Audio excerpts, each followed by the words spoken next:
Bismillahirrahmanirrahim. Assalamualaikum warahmatullahi wabarakatuh. Alhamdulillahirabbil alamin.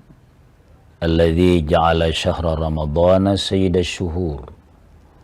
Wassalatu wassalamu ala rasulihil karim sayyidina wa nabiyyina wa maulana Muhammadin sallallahu alaihi wasallam wa ala alihi wa ashabihi ajma'in, amma ba'd.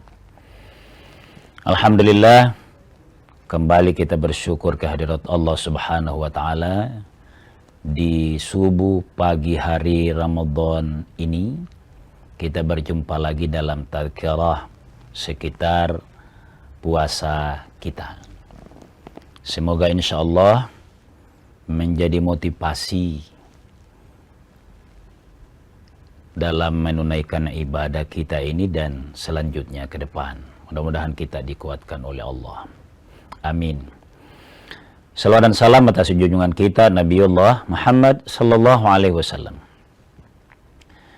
Pemirsa sekalian, Allah sebagai zat pencipta itu menginformasikan untuk memuliakan hambanya, kita semuanya. Cara Allah memuliakan kita adalah menginformasikan bahwa ada amanah yang kami wajibkan, kata Allah ini, kepada hambaku, dan kalau itu ditunaikan dengan baik, dengan ridha, dengan syukur, sehingga bisa khusyuk, kehidupan hamba itu akan mulia. Allah tegaskan begini, wa ma khalaqatul jinna, Allah tidak menciptakan jin, wal insa, manusia, kita ini semuanya, illa liya'budun, kecuali untuk menyembah kepada Allah. Satu tujuan Allah menciptakan makhluknya yang bernama jin dan manusia, bukan untuk bekerja, bukan untuk hebat, tapi untuk mengabdi kepadanya. Bagusnya, karena kita dikasih modal yang namanya kasab, ikhtiar, Allah nilai semuanya itu sebagai ibadah apabila dilakukan dengan niat syukur. Dari tidak ada kita ini, Allah adakan, diciptakan surganya, kita disuruh sedikit mengabdi kepadanya. Jangan habis waktu yang tidak ada nuansa ibadah di dalamnya. Itu cara Allah sebenarnya agar kita melihat ibadah-ibadah yang ke kita itu hanya tujuannya memuliakan manusia itu sendiri. Nah, dalam beribadah kepada Allah subhanahu wa ta'ala itu dipandu pertama kali oleh Nabi sallallahu alaihi wasallam. Nabi tegaskan begini, man amila amalan ghaira minni, siapa yang beramal, beribadah yang tidak saya contohkan, tidak diteladankan oleh Nabi, bahwa raddun, itu tertolak. Jadi, ibadah kita ini harus ada panduan dari Nabi. Mungkin kaum muslimin bertanya, kenapa begitu? Karena ada kaidah begini, al-aslu fil ibadah al-haram. Hukum asal atau hukum pokok dari pengabdian itu adalah haram. Apa maksudnya, Ustaz? Itu dilarang oleh Allah kecuali yang Allah sendiri kecualikan dan dicontohkan oleh Nabi. Menyembah selain zat Allah dikategorikan musyrik, maka menghadap menyembah kepada batu haram. Kecuali yang dicontohkan oleh Nabi atas petunjuk Allah. Misalnya menghadap ke Ka'bah. Ka'bah itu batu. Itulah perlunya ada contoh dari Nabi. Sebaliknya saya lengkapi. Al-aslu fil muamalah. Hukum pokok dalam muamalah, pergaulan, berdagang, bisnis, ya, segala macam, berteman, itu adalah boleh. Hukum asalnya boleh. Sampai ada dalil yang membatasi bahwa dalam bergaul itu boleh senyum, boleh sama gembira, boleh saling mensupport, tidak boleh menggibah. Dalam berbisnis itu boleh saling menguntungkan, saling jujur, tidak boleh saling merendahkan. Itu dia. Nah, pemirsa sekalian, berkenaan dengan Ramadan ini, kita ada istilah syarat dan rukun. Agar puasa ibadah yang kita perjuangkan itu tidak sia-sia, maka harus mengetahui syarat dan rukunnya. Mungkin ada yang bertanya, atau adik-adik yang lagi ramai di masjid, Masya Allah, saya optimis sekali Indonesia ini akan cerah masa depannya kalau kita pengurus masjid tahu tanggung jawab ini. Apa maksudnya? Ramainya anak-anak datang ke masjid itu harus dikelola, dibina dengan baik. Misalnya kalau bertanya, apa itu syarat? Apa lagi itu rukun? Kita mau beribadah banyak tumpah deng. Nah, asyartu huwa, syarat itu adalah sesuatu yang harus tuntas terpenuhi sebelum melaksanakan sebuah ibadah. Kalau puasa, sebelum kita menunaikan puasa itu. Ini terbagi dua lagi. Ada syarat wajib, artinya kalau wajib kita berpuasa terpenuhi. Setelah wajibnya terpenuhi, harus lagi ada syarat sah. Ini harus memang. Nabi tegaskan ya, may yuridillahu bihi khairan, siapa yang Allah pilih untuk menjadi baik dalam konteks ibadah, untuk diterima ibadahnya, maka yufaqihu fid din. Dia akan faham agama. Allah kasih kesempatan. Jadi bukan langsung wahyu, kita bukan nabi. Tidak boleh tidak. La buddah. Kalau mau sah puasanya, kita harus rela belajar, meluangkan waktu dari sibuk dan sibuk kerja itu. Luangkan waktu mengetahui mana syarat wajib, mana syarat sah. Kemudian di dalamnya ada rukun. Itu apa itu rukun? Rukun itu anggota. Tidak hidup manusia, tidak ada kepalanya. Maka kehidupan manusia kepala harus ada. Ada leher, itu rukun. Maka dalam ibadah kepada Allah Subhanahu wa taala, rukun itu adalah sesuatu yang badannya pelaksanaan ibadah itu. Pemirsa sekalian kaum muslimin yang dimuliakan oleh Allah, mungkin ada di antara kita yang berkata, itu kan pelajaran dulu, Ustaz. Iya, dulu. Tapi kita angkat, selain untuk memperbarui, kan enak itu sesuatu kalau sudah kita tahu, kita refresh, kita ulangi lagi. Yang kedua bagi anak-anak.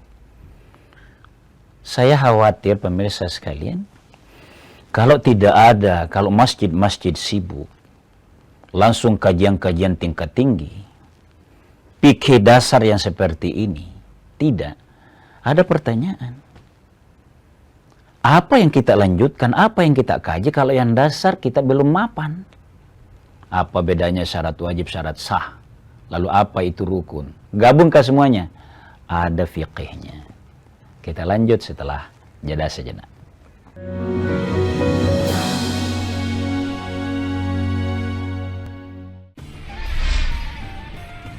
Sirami hati dengan tausiah penuh hikmah dari para ahli. Perkaya hazanah ilmu menjelang berbuka puasa.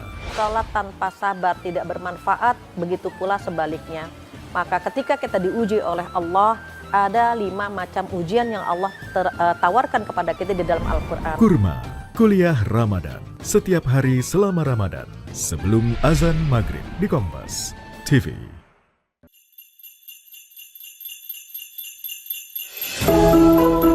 Natal membawa harapan dan memberi kehangatan. Berkat Natal kiranya dapat menyelamatkan keluarga dan mengeratkan persaudaraan. Di momen penuh sukacita ini, Kompas Gramedia menebar kasih lewat karya yang mencerahkan. Salam sejahtera untuk kita semua. Di momen Natal penuh kasih, Allah hadir menyelamatkan keluarga, menebarkan cinta kasih dan sukacita. Mari rekatkan kebersamaan, eratkan persaudaraan, hadirkan damai penuh kehangatan. Kita songsong tahun baru dengan penuh semangat dan harapan. Semoga setiap langkah membawa berkat dan anugerah bagi kita semua. Selamat Natal 2025 dan Tahun Baru 2026.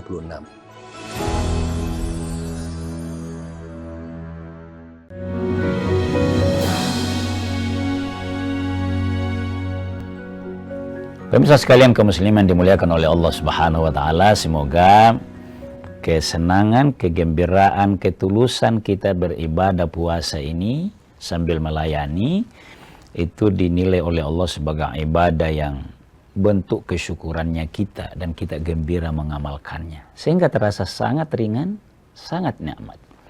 Maka kita bisa senyum kepada saudara, kepada teman. Baik. Sekarang kita masuk syarat.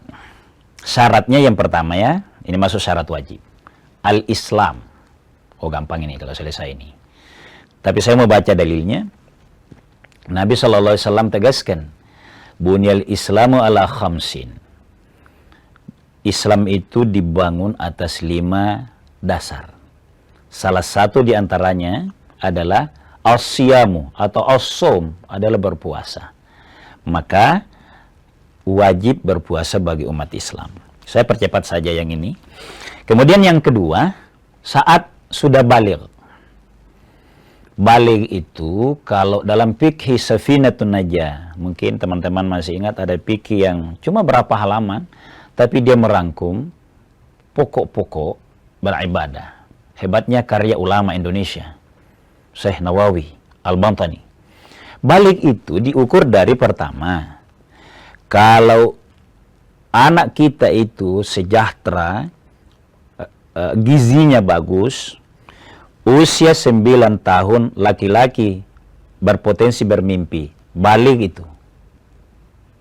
Kalau dia perempuan, berhalangan rutin, baligh itu. Makna dari baligh ini apa? Orang tua sebagai penanggung jawab anak harus sabar, mendorong.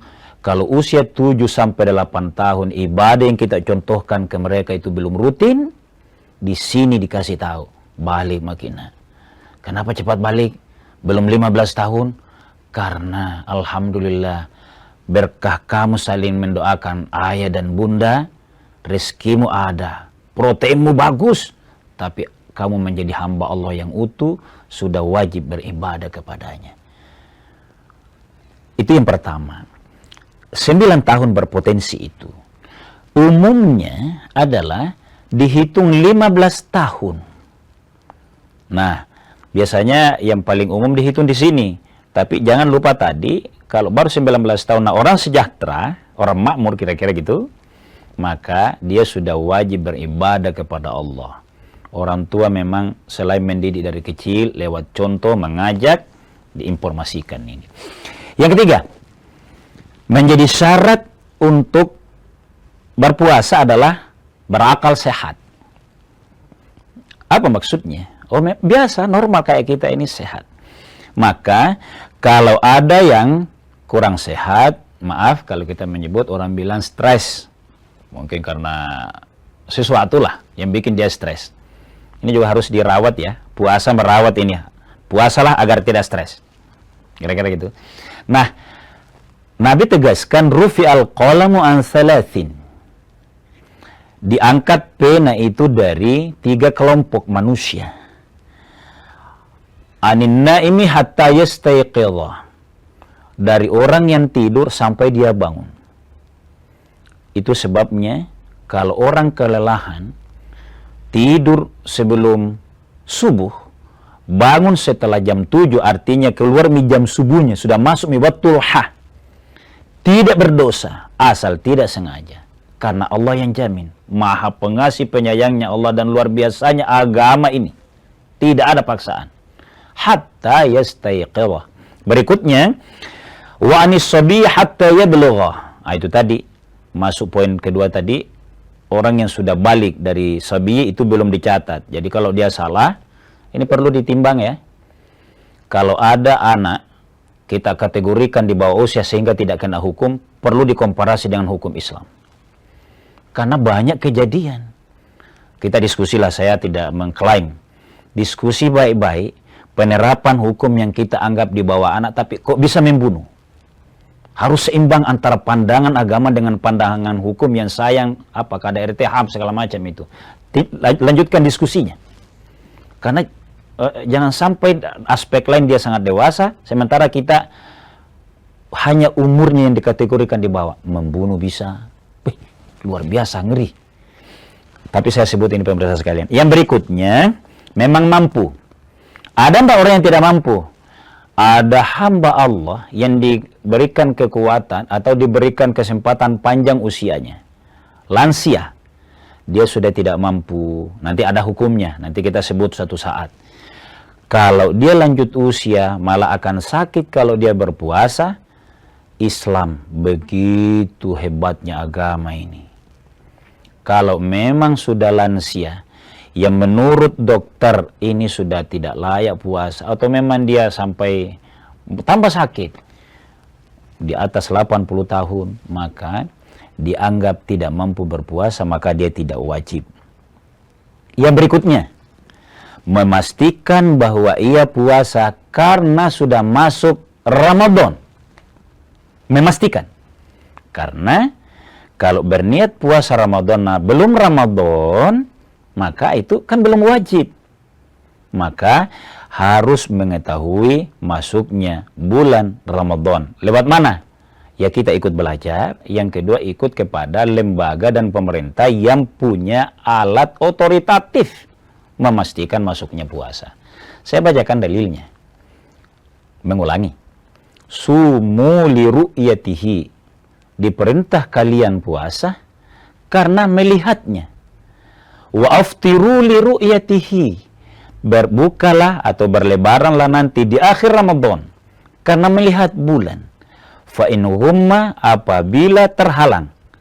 Kata ghumma di sini pemirsa sekalian kaum muslimin yang berbahagia, terlindung meyakini adanya. Ada dua cara. Ada dua hal yang timbul kemudian.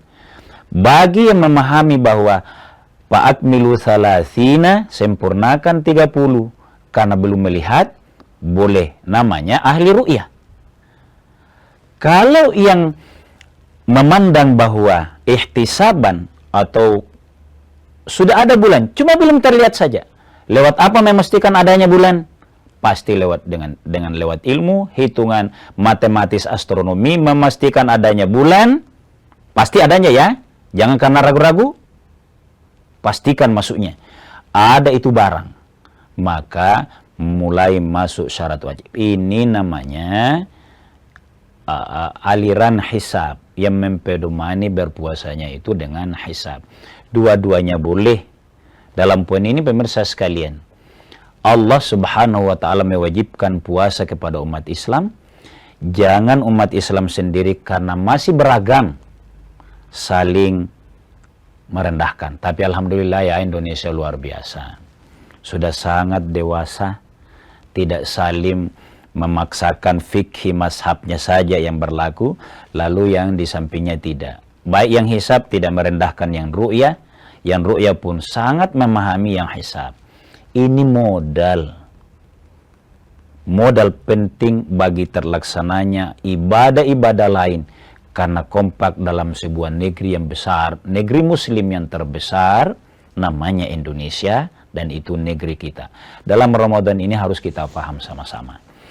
Pemirsa sekalian kaum muslimin dimuliakan oleh Allah subhanahu wa ta'ala, syarat-syarat seperti ini, baik syarat wajibnya tadi, maupun syarat sah, termasuk ini tadi masuknya,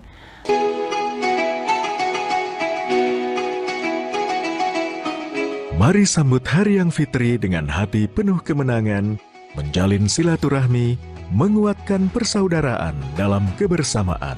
Kompas Gramedia berkomitmen menyajikan karya terbaik sebagai inspirasi untuk semua. Assalamualaikum warahmatullahi wabarakatuh. Seusai menunaikan ibadah puasa selama bulan suci Ramadan, tiba saatnya bersukacita menyambut hari kemenangan. Mari berbagi kebahagiaan, merayakan kebersamaan, saling bermaafan, eratkan persaudaraan. Selamat Hari Raya Idul Fitri 1446 Hijriah. Minal aizin wal faizin, mohon maaf lahir dan batin. Wassalamualaikum warahmatullahi wabarakatuh. Independen, terpercaya. Saat ini, siapapun bisa jadi media, pemengaruh, bahkan pendengung. Tapi kebenarannya, dapatkah dipertanggungjawabkan? Percayalah, hanya pada sumber independen yang menjunjung tinggi prinsip jurnalisme dalam setiap tayangan terbaiknya. Gelar bicara tajam mengupas fakta, memantik solusi. Doktor dan profesor itu bisa abal-abal dan dengan belise. Kenapa lebih memilih jalan ini, jalan yang kemudian jadi tidak aman? Why now? Berita bernilai sebagai referensi. Ada apa di balik pembangunan pagar laut? Serta investigasi yang mengungkap kebenaran. Ikuti saya, saudara. Rosi. Satu meja, The Forum. Sapa Indonesia malam akhir pekan. Dipo Investigasi. Kompas TV. Independen, terpercaya.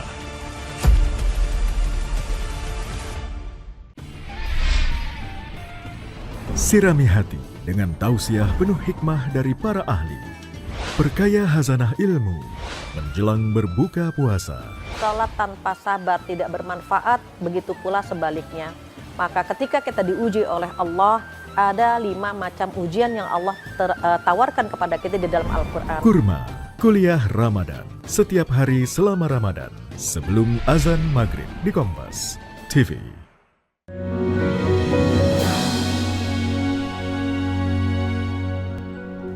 Pemirsa sekalian kaum muslimin yang dimuliakan oleh Allah, kita nikmati berkah dan suasana alam di sejuknya angin-angin yang dibawa oleh Ramadan ini. Saya sebut ini karena ini memotivasi, menguatkan. Boleh sibuk, boleh nuansa stres. Masya Allah ternyata Ramadan. Enaknya? Enak lagi tuh. Semangat lagi tuh. Baik, terkait dengan syarat wajib puasa tadi, kita ada poin yang mampu, sehingga kalau yang tidak mampu, lansia saya sudah contohkan. Kalau yang dalam perjalanan itu tergantung. Kalau dalam perjalanannya karena kurang pengalaman. Kalau orang pengalaman, kemana pun naik pesawat berkali-kali dia kuat. Ya kan? Itu tergantung. Kalau dia tidak mampu memang boleh tidak berpuasa. Nanti ada konsekuensinya, diqadha. Tapi kalau mampu, lakukan saja. Apa dasarnya, Ustaz? Nah, ayatnya ada. Ayatnya juga yang menegaskan. Wa antasumu khairul lakum. Jadi bunyi ayatnya itu, faman tatawwa'a khairan fahuwa khairul lah. Siapa yang mau terbaik dalam perjalanan itu atau sakit-sakit biasa, dia, saya sakit nih karena Allah. Ini sakit saya ini bukan yang menyebabkan tambah sakit. Kan 2 hal. Sakitnya orang itu pokoknya agama membolehkan tidak puasa. Boleh. Asal dalam perjalanan boleh tidak puasa. Tapi Allah kasih jalan yang sangat baik. Wa antasumu khairul lakum. Kalau kau mencari, ini alhamdulillah penyakit saya ini bukan yang menambah penyakit. Puasa atau tidaknya sama aja. Walaupun saya boleh tidak puasa karena sakit. Perjalanan ini, saya ternyata alhamdulillah enak ini perjalanan. Bahkan saya bisa ngaji di kendaraan. Tetap puasa deh. Naik pesawat berkali-kali juga malah enak itu. Pejabat kita banyak yang naik rezekinya. karena dinilai orang kuat tetap jalan ibadah puasanya, bukan untuk cengeng-cengeng. Kira-kira itu, ya. Baik. Kalau tadi syaratnya sudah, maka kita sekarang masuk rukun. Kalau syarat itu banyak, sampai 5 tadi, maka rukunnya gampang sekali. Dia hanya 2. Apa itu 2? Hanya an-niyatu. Niat, kemudian melaksanakan puasa itu. Jadi pengertiannya begini.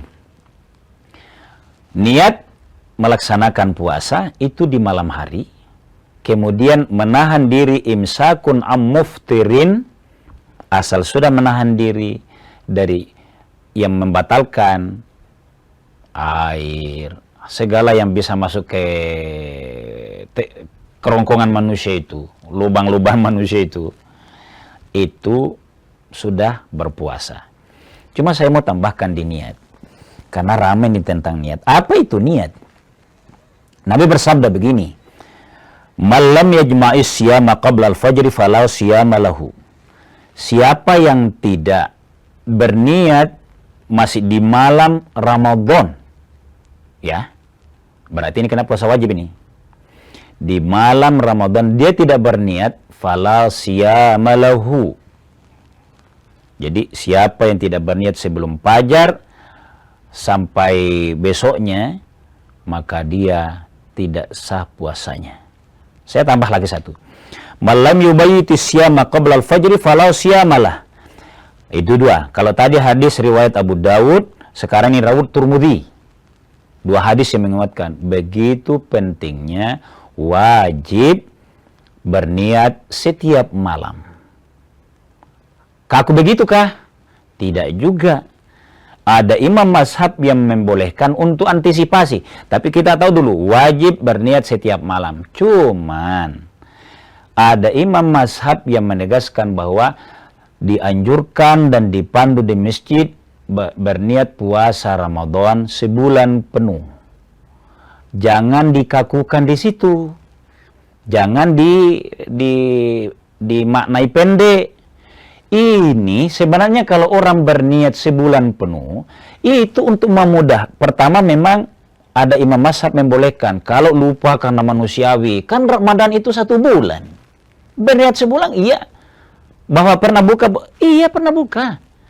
Ini imam mazhab membolehkan. Tapi yang afdal, lakukan niat seperti ini, lalu wajib tiap malam, kan setiap malam sahur. Sebelum makan, bisa berniat. Setelah makan juga bisa berniat. Gampang sekali. Yang penting tetap berniat kepada Allah Subhanahu wa ta'ala. Karena niat itu lebih kuat motivasinya untuk menahan lapar dan minum daripada makannya itu sendiri. Saya ulangi ini.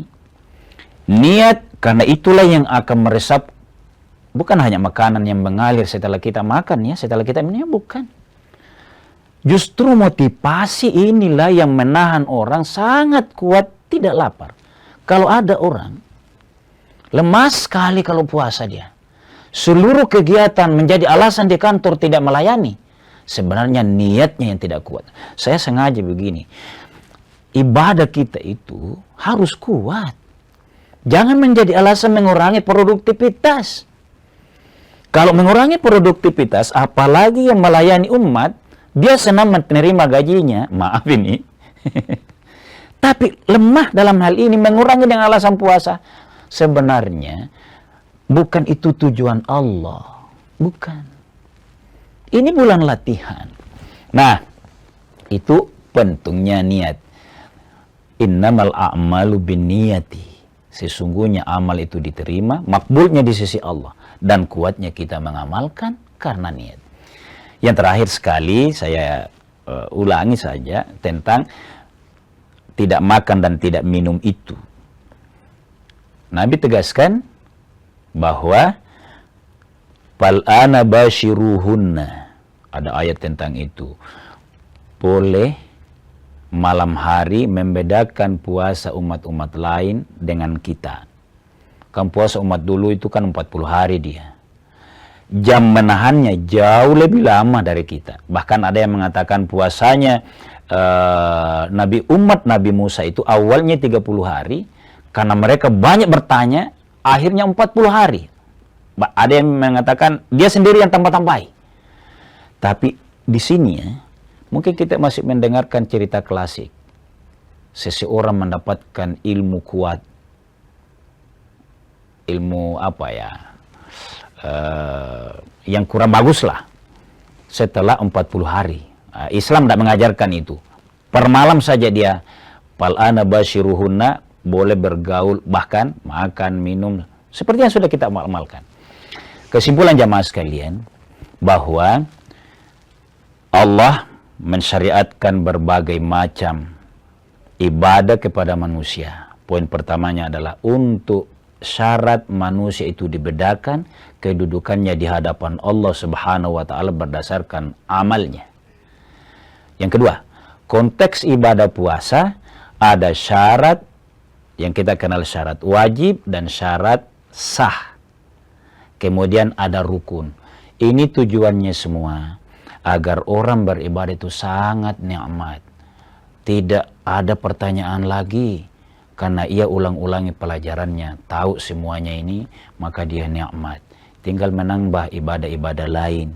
Dia akan enak qiyamul lail, dia akan enak tadarus Quran dan ibadah-ibadah lainnya. Semoga insya Allah Ramadan ini setelah kita mengetahuinya makin jelas, makin enak kita menjalankannya, dan makin sumringah, tetap tambah kuat. Sambil berdoa kepada Allah Subhanahu wa taala, pahalanya dibalaskan kepada kita insya Allah. Sekian dan demikian, hadanallahu wa iyyakum ajma'in. Wallahu waliyul muttaqin. Assalamualaikum warahmatullahi wabarakatuh.